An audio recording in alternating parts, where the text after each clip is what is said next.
Hey there, art nerds. Today I'm going to take you on a journey on the process of how I made these watercolor and wood ornaments. I'm going to show you guys everything I know and link everything for you guys down in the description.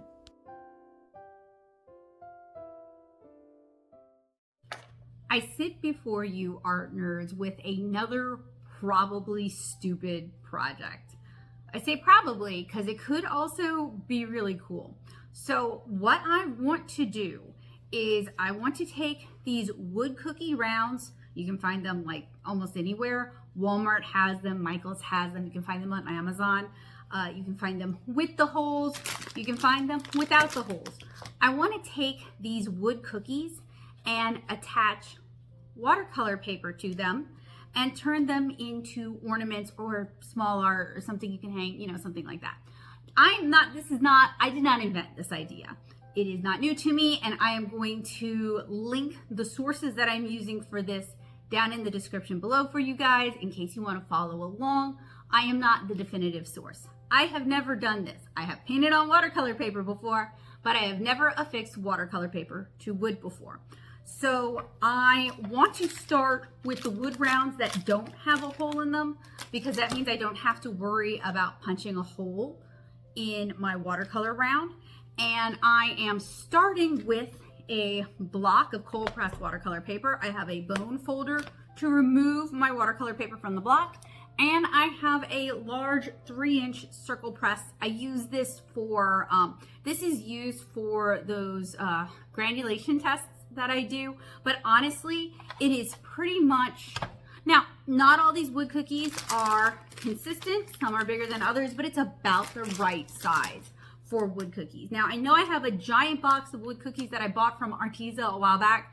I don't know where that is, so before I put a lot of effort into finding this, I'm gonna do 4 of them and see how it works. And I was thinking about starting with magnolias, and then maybe if I fall in love with this, doing some cardinals or some Louisiana irises, but I'm definitely going to probably do 4 magnolias.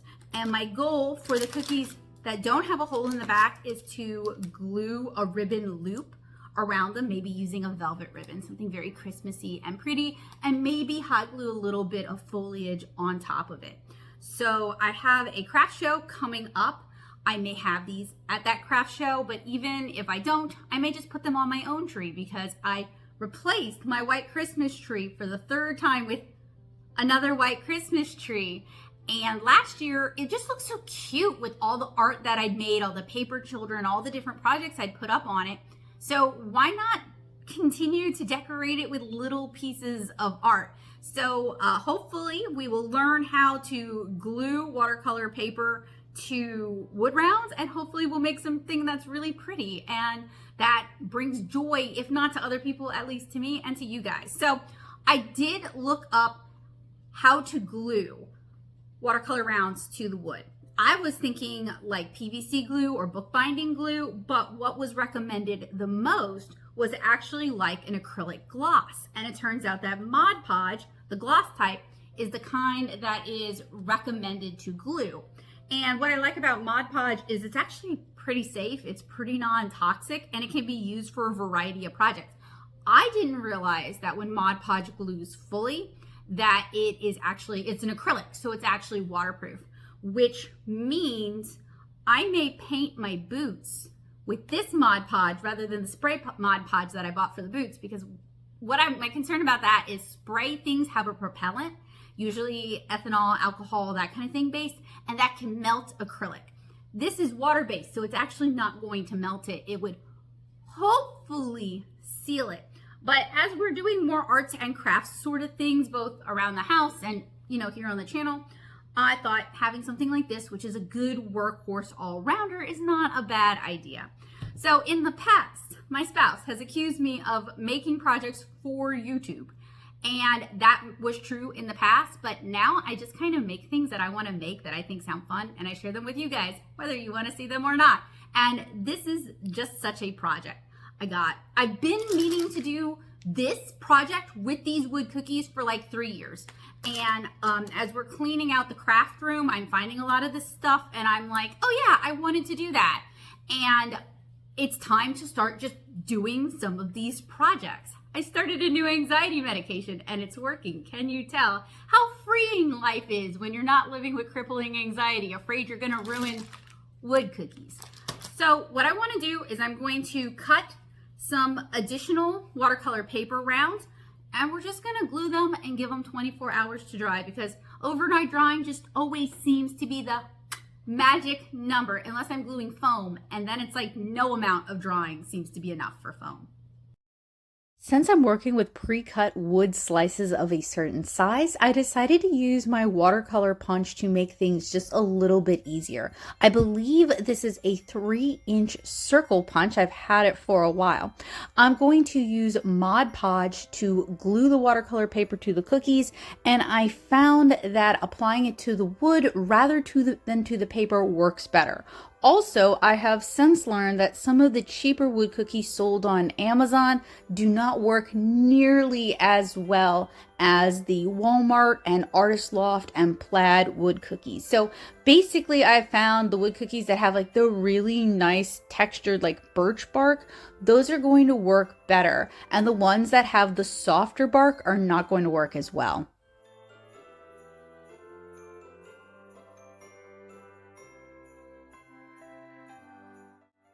It is amazing how quickly you can learn from making mistakes. This is my last cookie that I have that is ready to go. That's fine. Don't paint on the paper. Paint on the wood, because if you paint it on the paper, it's watercolor paper. It's going to start to buckle. It's why we stretch watercolor paper. This will, however, once it's fully dried, actually provide plenty of support. And people have been attaching watercolor paper to wood as a structural support for a really long time. So this is not a new trick or a new technique. Also, you want a little bit of water just to thin it out a little bit, not too much. I think on the first one I did too much. And also, as soon as you get it on there, and make sure your hands are clean. I wash my hands like a million times a day, and I always wash my hands before I start working on art again, just because I don't want to transfer oils. But you're going to be touching your paper in this one. Now, you could maybe use like a blotter sheet, sure, but you're going to be touching your paper. So another thing, and I'm gonna have to do this really quickly, is maybe you should wait till it goes tacky. I don't know. We're learning here. But you put it on, you press it, and then we're gonna go put this underneath a heavy book because it wants to start curling immediately, and we want it to make good contact with the glue and with the wood. This is what I'm using to hold my wood cookies down. I am going to put another very heavy book on top of it just to provide further weight, and hopefully it'll make good contact with it. And I'm hoping it'll dry fully, but I've been having so many problems with foam lately that maybe not. But this is the sort of thing where you don't want to do it the day you're planning to do it, right? You want to start probably a week in advance. I'm starting several days in advance, so I'm not in any particular hurry. And if you can batch do this, once you figure out a process on how to batch do this, that would probably be pretty wise. All right, so these have had more than 24 hours to dry. They are on there pretty good, so I'm pretty pleased about that. Of course, we still need to actually try painting on them and seeing if that, reactivates the glue or causes buckling or curling. It shouldn't. I'm not expecting anything like that, but it is something to kind of keep an eye out for. So now I get to draw and paint some magnolias. The sketching and painting part of this process has been time-lapsed significantly so that this isn't a 6-hour long video. I did about 11 of these, and then I was commissioned to do another design, so I ended up doing 2 more, so we have a total of 13 different ones that we've done. If I didn't time-lapse it, it would take forever, but if you guys are interested in walkthroughs for specific flowers, I would be happy to edit those separately, and we could talk about drawing, painting, and assembling the ornaments for those specific flowers. So let me know down in the comments below. Originally, I was going to do just watercolor magnolias for the set, and I was aiming for about 12 because down here in Louisiana, magnolias are associated with winter because they're an evergreen plant that does tend to flower late December, early January. So for us, they have kind of a Christmas significance. And I was going to be selling these at an in-person show down here. So I was leaning towards that. But I'll be real, after about 10 magnolias, I started to get kind of bored with just magnolias. So I also wanted to do some poinsettia and some camellia as well. I started out by lightly sketching my flower using a red lead onto my Blick watercolor paper. I'm using red lead because it basically melts into the watercolor and it almost appears like I did a sketchless watercolor painting. Of course, my intention isn't like to deceive people into thinking I didn't sketch it, but rather to not distract them with the sketch and then the watercolor. It kind of allows me to focus more so on the watercolor. I really enjoyed painting on the Blick watercolor paper that's been attached to the wood cookie. While there were some blowouts where the paper did peel away from the wood, particularly when I was using the other brand of wood cookies that I talked about earlier, in general, it did a great job of holding the watercolor paper nice and tight. It kept it flat. It basically stretched it for me so I could just focus on drawing and painting. And it didn't affect the watercolor negatively in any way that I could tell. So I think using the Mod Podge slightly watered down and applied to the wood cookie is a great way to go ahead and adhere your watercolor paper to your wood blocks. So after I finished painting each of these wood slices, I allowed them to dry fully, and then I put them beneath a stack of heavy books, taking care to kind of space them out so that all of the wood cookies got about the same amount of weight and the same amount of pressure. I'm using some granulating watercolors to do a simple but effective atmospheric background. And I do go back in and add white gouache or even ink with the watercolor just to add some additional details.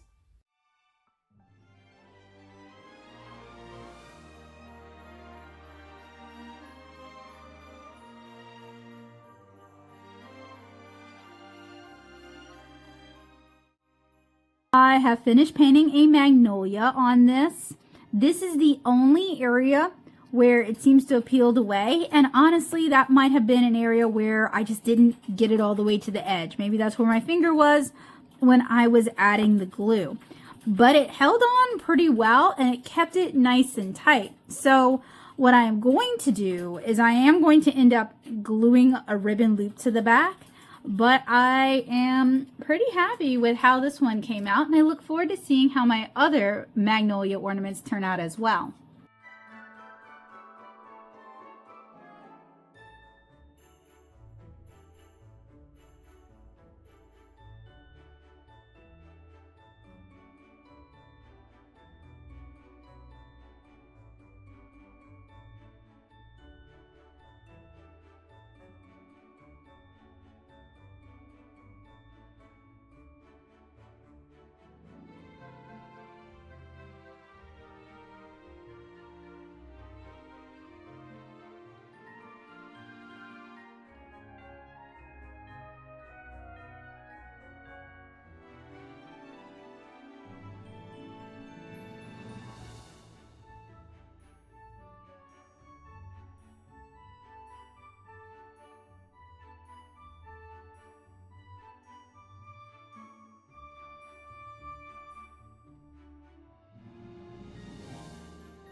So I kind of want to varnish my ornaments, and I have this Sennelier watercolor varnish that I picked up at David's a while back, and I thought this would be a great time to try it out.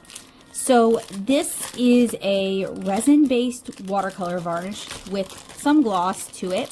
I've been looking up online how to varnish a watercolor, and I'll try to remember to put the links in the description for you guys. So there's multiple languages on here, but it does say water-soluble resin used as a final picture varnish for watercolor and gouache. Features a fine gloss appearance and revitalizes colors while protecting them from dust. Does not change the appearance of the paper. Apply with a fine hairbrush or a vaporizer. Can be diluted with alcohol. So I have a little test scrap that I made. I have our varnish. We have some warnings. It is an irritant, not really surprising. We're actually going to be doing kintsugi on the channel at some point because my favorite ugly cat got broken, and we decided to fix it with a little bit of gold. And that one is also very irritant because it is a resin base. So interesting thoughts. It doesn't actually say anything about you have to do it outside or that you need significant ventilation.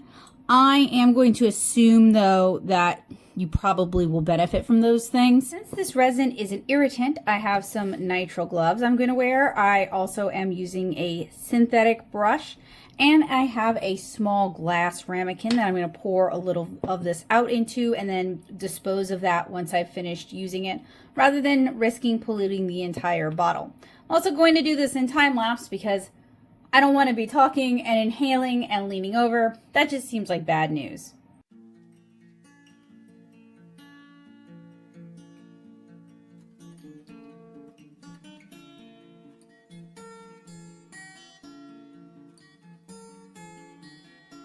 All right, here's an important point. If you rinse resin out with water, it will do this. It will do this. We can probably use rubbing alcohol to fix that, and I'll probably need to rub my desktop surface down with alcohol as well. This is a Teflon coating, and I did work on top of a scrap sheet of paper, so it shouldn't be too big a deal, but I did want to point that out to you guys. I didn't see any color transference, but I do think finding a different way other than a brush to apply this, I think I've read some people use a cotton ball. I just don't have any cotton balls. Or aerosol. Maybe I could sacrifice a spray bottle and spritz it and just do that outside. That might be the way to go. Or perhaps I would consider using like a gloss acrylic medium. The only problem with that is that might actually reactivate the watercolor. But I guess it sealed it. It's soaked in real quick. It's supposed to be glossy. I don't see any gloss. I don't know. Things to think about.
Okay, so I set out to paint magnolias, but I wouldn't be me if I didn't throw some mushrooms into the mix. I thought surely there would be somebody who appreciated these cute mushroom ornaments as much as I did, and if not, I can keep them for myself in my own tree.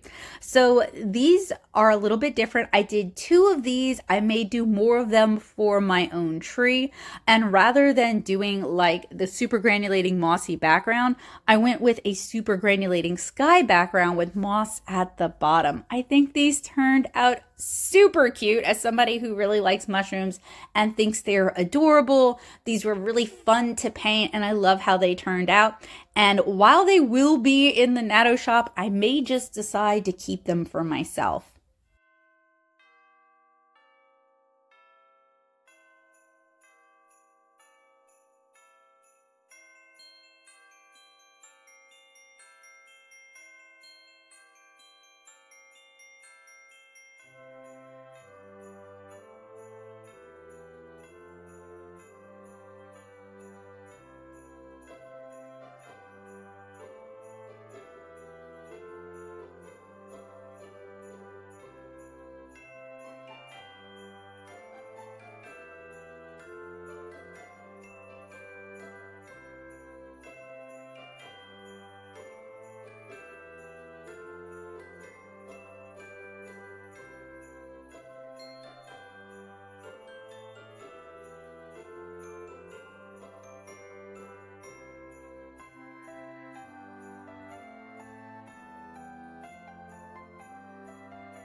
I also decided to mix things up a little bit by adding in a poinsettia. I would have done a few more, but I actually didn't have as many wood cookies as I thought. I thought I had a big old box of like 20 Arteza wood slices that I'd stashed away somewhere, and I was gonna do at least like 2 or 3 poinsettia to make the point, but I never found that box, so maybe I ended up donating it. But I really like how the poinsettia turned out. I'm really glad that it got bought before the show so that I knew it was going to a good home where it would be appreciated, and I had a lot of fun doing the wet into wet and the negative painting watercolor techniques that I used to create this poinsettia.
So camellias are also considered a Christmas or a winter flower down here in Louisiana because they bloom for us in December. In fact, my camellias are blooming right now, and it's the first week of December. So for this ornament series, I really started playing with like wet into wet magical underpainting, which you guys can really see with some of the camellias. This one is actually, I call it like a cow printed. It's a variegated camellia where it has natural spots of white on some of the petals.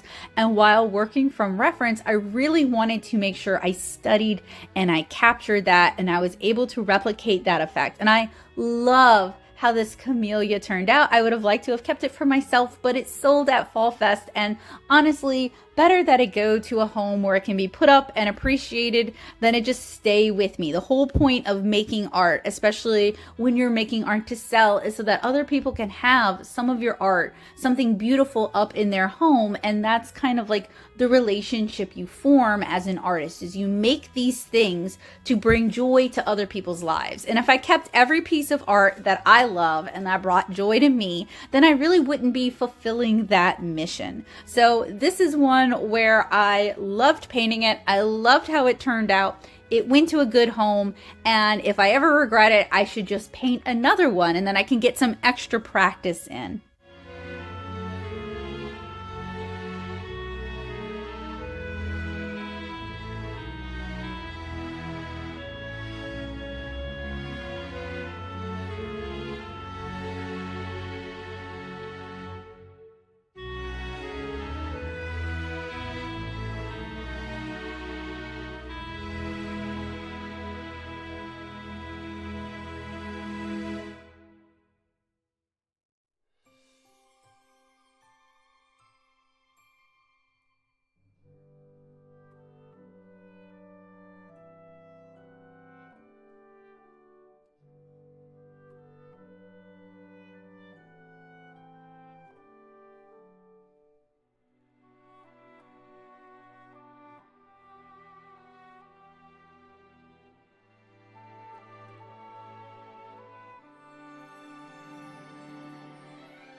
For the second camellia, I went with a slightly different watercolor approach because I wanted to try different techniques on all of these. So this one leans really heavily into like limited wet into wet, going petal by petal.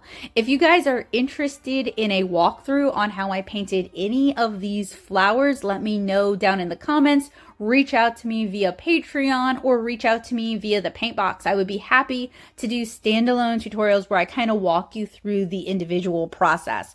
The point of this tutorial though is to talk about the experience of making these watercolor and wood ornaments, whether I would do it again, and what I learned from the process. So if you guys are interested in how I do the individual flowers, request the specific flower and I would be happy to do a little tutorial for you guys.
So I have here 11. I was hoping for 12, but honestly, I didn't have that many wood blanks at the house. I thought I had a big pack of like the Arteza ones. Cannot find them. So I have 11 hand-painted watercolor ornaments, mini arts, because the more I think about it, it's like, yes, you could hang these from a tree, but if you just want like a little cute piece of art to maybe hang by your bed or for your office or for a small space, these would also work really well for that. I really enjoyed painting on these. I enjoyed how the blick paper handled. I enjoyed that the wood held everything tight. The only one that messed up is this one here. And I think this is the one where I applied it to the paper first and it just never adhered properly. But I had so much fun painting these. I just really enjoyed it. I enjoy just kind of spending time with the paints and spending time, you know, admiring and examining the flowers and practicing mindfulness, because that to me is what painting from reference helps me do. So what we need to do is I actually need to spray fixative on these because these are originals and they are meant to be used. I tested out 2 fixatives. I tested out Krylon's spray mat, which I used in undergrad a whole bunch. I have some experience with it. I like it a lot for graphite and color pencils. Never used it on watercolor. And I have Mod Podge's gloss medium. And I did those on 2 little tests. I'm going to go grab them for you guys. So these were sprayed outside. I have limited time to do this and it looks like it wants to rain. And those of you who've watched my spray paint videos know how spray paint goes in Louisiana when it wants to rain, but I actually don't have a lot of time to extend this. So what I may do is put them in my laundry room, which has my dehumidifier, and I can make a little dry box like that. Anyway, this is the Krylon mat. I'm not really noticing any issues or problems. And this is the Mod Podge gloss. And I'm not looking to make it glossy. Theoretically, what I could do is I could spray a couple of coats of the fixative and then I could use like a thin epoxy resin if I wanted to mess with resin. I hate messing with resin. Or I could do Mod Podge or some other like gloss coat on top of it to make them glossy and really, really seal them. And that is a thought. Another thought I could do in the future is to have acrylic cut and just kind of find a way to like prong it or secure it on. In the future, we have all kinds of options at our disposal. If these sell well, if there's interest, I can explore those other options. So I'm kind of thinking I'm going to go with the Krylon mat because it is a known entity. It's something I am familiar with. And then it did curl a little. And I had these actually sandwiched between heavy art books. Like, so I'd finish a batch, scan them, and then put them between the art books to make sure they're nice and flat. I would like them to stay flat.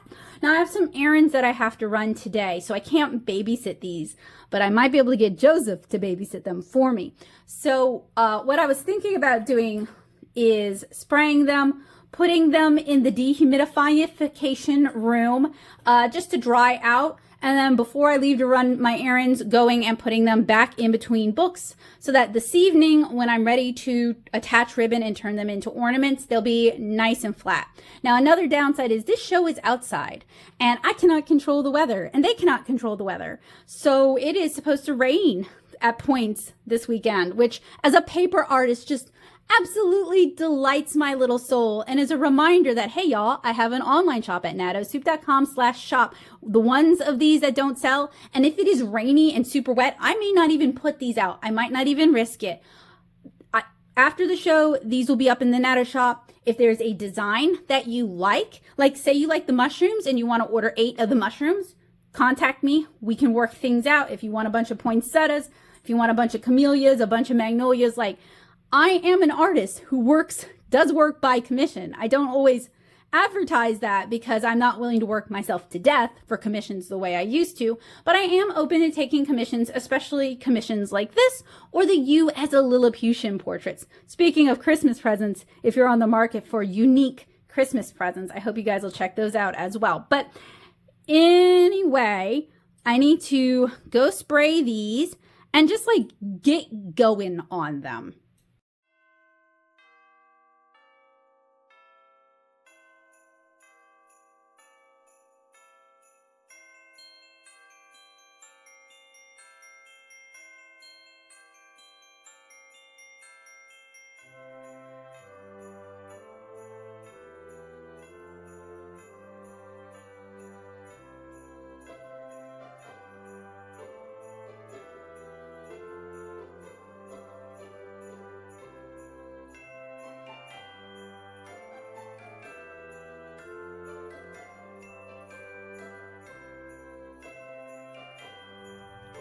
Generally, I don't seal watercolors because honestly, they're not going to be super prone to smudging and you really shouldn't be handling original watercolor art all that much. But these are ornaments and they probably are going to be handled quite a bit. So I did want to seal them and I am using the permanent spray fixative on these. If you do more than one coat, I would recommend giving them significant, like a day of dry time in between coats. Otherwise, they have a tendency to get kind of milky and kind of fuzzy.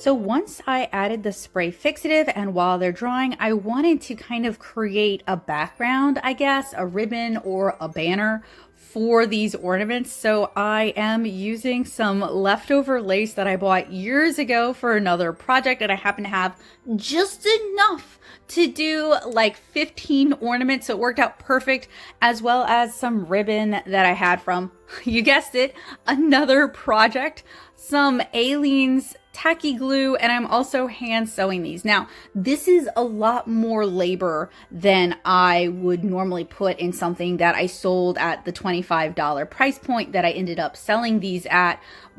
But it turned out really nice. I would do it differently in the future, but I kind of had a vision in my head of how I wanted to do things. And honestly, when I get a certain idea in my head, it's just really hard to shake it for me. So I wouldn't recommend doing it this way necessarily. I think gluing it and just being patient is a fine way to work. I also ended up using some bubble wrap and some wax paper to protect my table from the glue. If you clean it up with water immediately, it'll come up, but I had like 13 of these to do, and the bubble wrap just kind of saved my table some wear and tear. But there was a lot of hand gluing, a lot of hand sewing, a lot of hand assembly for these, and If you're a sewing machine kind of person, this might be a great chance to do some straight seams on your sewing machine. Mine is still packed away, and I really thought it was going to be just the littlest bit of hand tacking in a particular tricky area, so I didn't bother to pull out my sewing machine. I just kind of hand sewed these. So at the Fall Fest, one person ended up buying like 10 of these when I went away to the bathroom. So I didn't even get to be there for the sale. And then Joseph ended up giving her kind of a discount on them since she was buying 10 of them. When I originally made these, the way I saw this going down is that individuals might buy one or two and then buy some other products from the table in addition.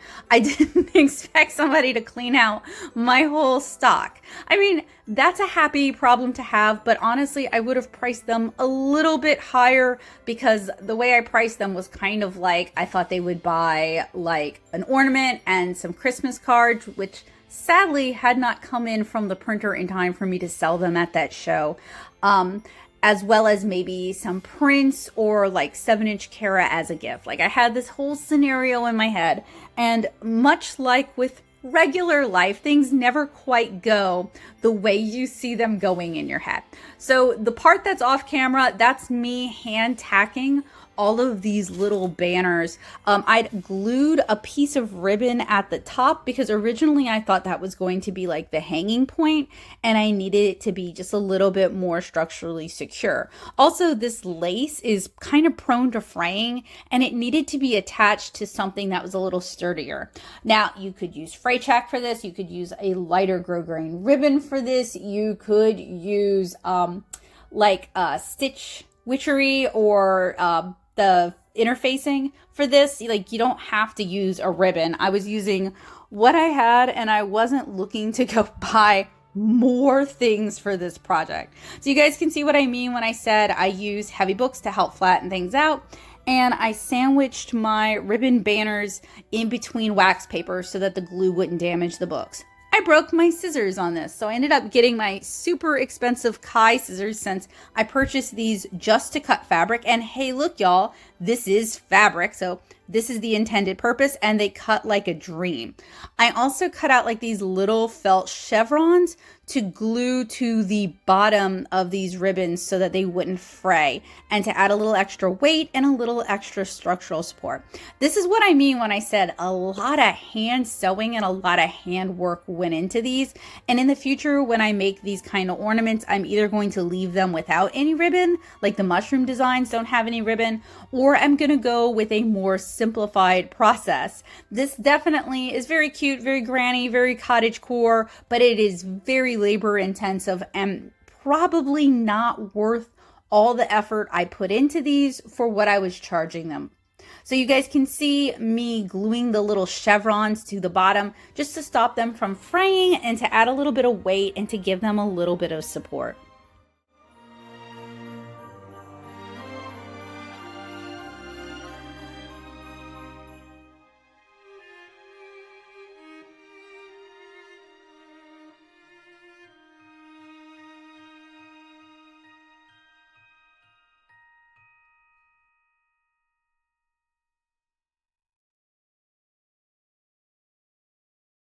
Final assembly process is elastic corded loop. Glue that, glue a little strip of felt on top of that to secure it, glue the ribbon backing on top of that, and you basically have an ornament sandwich that leaves me just a little bit of room to sign my name. I also wanted to mark the top, or the approximate top. And here is my completed batch of hand-painted watercolor and wood Christmas or holiday ornaments. So these are how my ornaments turned out. For some of them, we have these kind of lace banners that I made.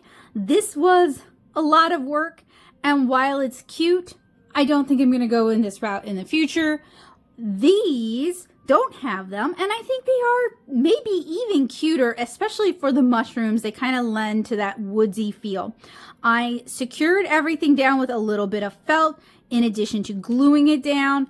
For these, it's covered so you can't really see the back. They turned out really cute.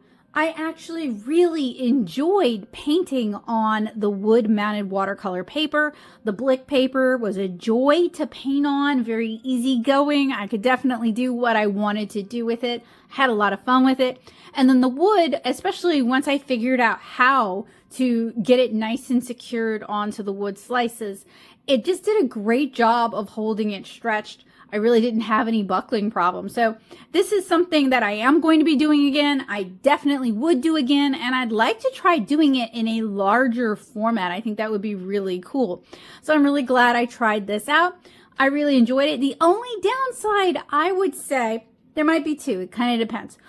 So these were sprayed with Krylon matte finish. And I'm going to point this out to you guys, but I don't think someone who doesn't know would notice this. I felt like spraying it, while it makes it more sturdy, it protects it more, it kind of flattened out the pigments in a way. It's not quite as visually bouncy as it was. Now, a possible option would be to resin coat these, and that is an option. I don't like dealing with resin. If I had a buddy who liked doing resin, maybe I could commission them to coat these. That would be really pretty, but you know, it was my first time actually. I tried doing varnish. I didn't like the fumes. And I tried out the Krylon, and I also tried out the Mod Podge High Gloss. Mod Podge High Gloss, just even more so, didn't really do it for me. So, you know, I'd never tried varnishing watercolors before. This was an opportunity to try that.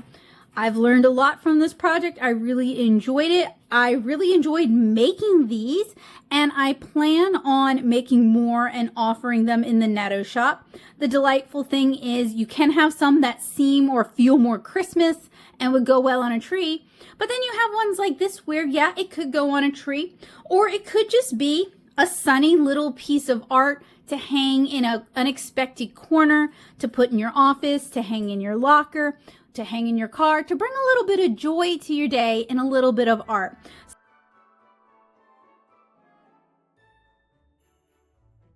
So a friend saw me sharing these on Instagram and bought the poinsettia and one of the prettiest of the magnolias, but also wanted to purchase a Louisiana iris.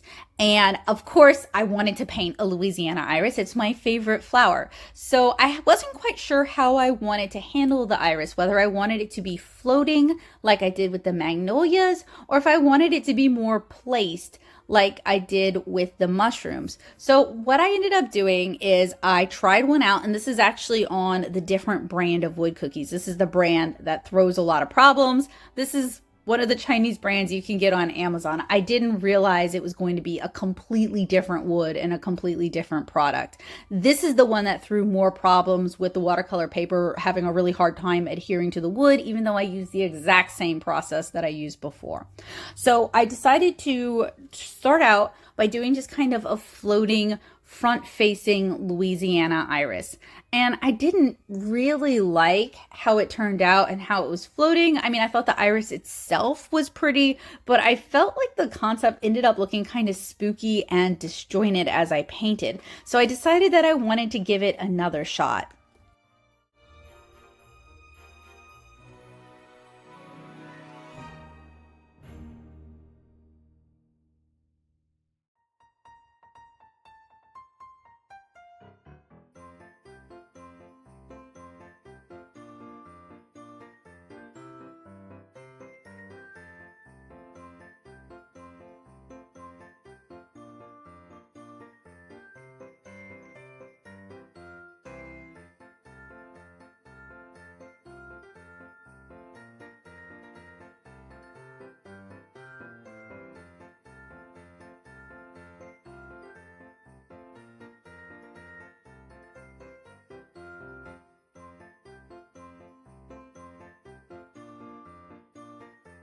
So one of my recommendations with these wood ornaments is that if you're going to do these wood ornaments, go ahead and do a bunch of them at one time, because they all take about a day to dry from the Mod Podge, and they all require some special handling. So generally I've been creating the blanks in batches of 4 or batches of 8 so that I had something to work with as inspiration struck. So for this revision, I decided to kind of place it, right? So we have some of the leaves in the background, and that kind of makes it not appear as just floating in a nebulous, spooky background. And I think this one works so much better. So this is the one I'm actually going to send out to fulfill the commission. And I'm going to list the other in my shop because somebody might be looking for just those sort of spooky vibes.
All but 3 of my watercolor and wood ornaments sold before the show. I actually sold 2 before the show and held them back. Those are the 2 that you guys see here. The person who purchased them also commissioned a Louisiana iris ornament, and that one is almost done. I actually had to reseal the Mod Podge because I switched wood cookie brands and it just didn't adhere as well. So I was hoping that would be done today. It might not be. And then these are the 3 that I have left. The 2 little mushrooms and 1 of the magnolia. I found this project to be so much fun. I really enjoyed painting on these. I really like how the Blick paper handles for this. It's really fun, it's very immediate, and it's fairly straightforward. You do need to prep in advance. You do need to like Mod Podge down or glue down your wood cookies and your watercolor paper beforehand and give it plenty of chance to dry. But you can prep a bunch of them in advance and then paint as you go and have them ready for you as inspiration strikes. Check the Natto shop for the remaining ornaments as well as any new ornaments that I may happen to paint. I have something special in the works that I think you guys might be very interested in. And I hope this sparks some inspiration for you guys, or it perhaps just inspired you to acquire some of my original art. I hope you guys have a wonderful day, and I hope to see you guys again soon with another art supply review, tutorial, or project. I have seen so many other artists put their own unique spin on the watercolor and wood ornaments this year, and I think it is a really lovely idea. It's a wonderful way to own some original art in a very affordable form factor from an artist who you like, or you can even do a collection of these. I really enjoyed this project, and I can see myself making more of these in the future, including really cute portrait ornaments that I can't wait to share with you guys. They turned out super cute, and I will be offering those as commissions as well if you're interested in getting one to commemorate your own life or your own family. Tutorials like this are made possible thanks to the generosity of my amazing patrons here. You can join their hallowed ranks at patreon.com/natosoup. Their support makes tutorials like this one possible, so thank you guys so much.